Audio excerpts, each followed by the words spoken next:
Pagdating naman sa mga negosyong may kinalaman sa teknolohiya, hindi rin nagpapahuli ang mga Pinoy. Tulad ng mga cellphone reloading station na talaga namang connect na connect sa kanilang mga suki.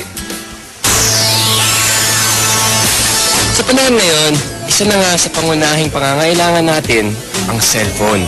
Kaya dapat lagi itong may load. At dito nakasilip ng pagkakataon ang iba nating mga kababayan para kumita. Ang V-Mobile, nakaisip ng paraan kung paanong sa pamamagitan lang ng isang telepono at isang SIM card, maaari nang makapagbenta ng load ng kahit anong network.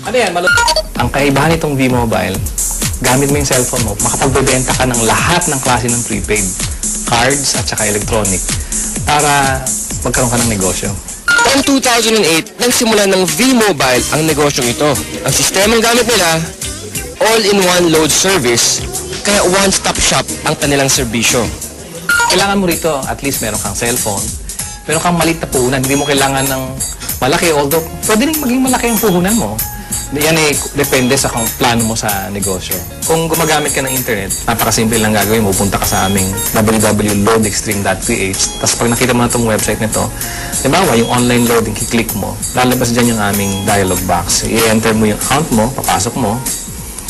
So, in this case, pipiliin ko na lang, papasok ko yung aking sikretong PIK. Tapos mamimili ako ng produkto. Tapos, lalagay ko yung cellphone number. Kiklik mo ngayon yung send load. Pag okay natin, yun na. Pero paano ka nga ba kikita sa negosyong ito?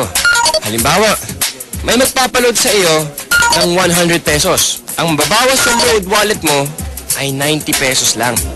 Ibig sabihin, may 10 piso kang kita sa bawat 100 na i-reload mo sa iyong customer.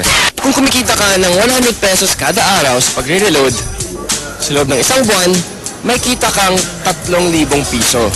Anip, tulad ni Peewee, na nakatuwaan lang daw noong una ang reloading business. Actually, nagulat kami. Nung nag-start kami noon, magbabarkada lang kami. So, every night, magkakasama kami. Nakakatuwa. Nung 5 lang kami nagsimula. 5 members na kami. Kapatid ko, mga barkada ko. Tapos ngayon nagulat ako, yung 5 tao nagsimula niya. Ngayon, ano na kami? Almost 100,000. So, actually, naglag pa siya ng 100,000 members. Ngayon, sa simpleng pagpindot-pindot lang daw niya ng cellphone, kumikita raw si Peewee ng mula 1,000 hanggang 5,000 piso kada linggo. Ano pang hinihintay niyo mga kapartner? Oras na para ang hilig niyo sa paggamit ng cellphone, pakinabangan niyo rin at maging isang maliit na negosyo. Kung mas pinili mo na lang manatili sa bahay ngayong summer, narito ang isang kapaki-pakinabang na tip. At dahil mainit ngayon, alam kong hindi nyo maiwasan na gamitin ang inyong mga aircon. Ito ang isang tip para makatipid kayo sa pagkonsumo ng kuryente. Ilagay sa timer mode ang aircon at iset sa 2 hanggang 3 oras lamang. Pagkatapos nito, buksan ang ventilador para mapanatili ang lamig ng kwarto.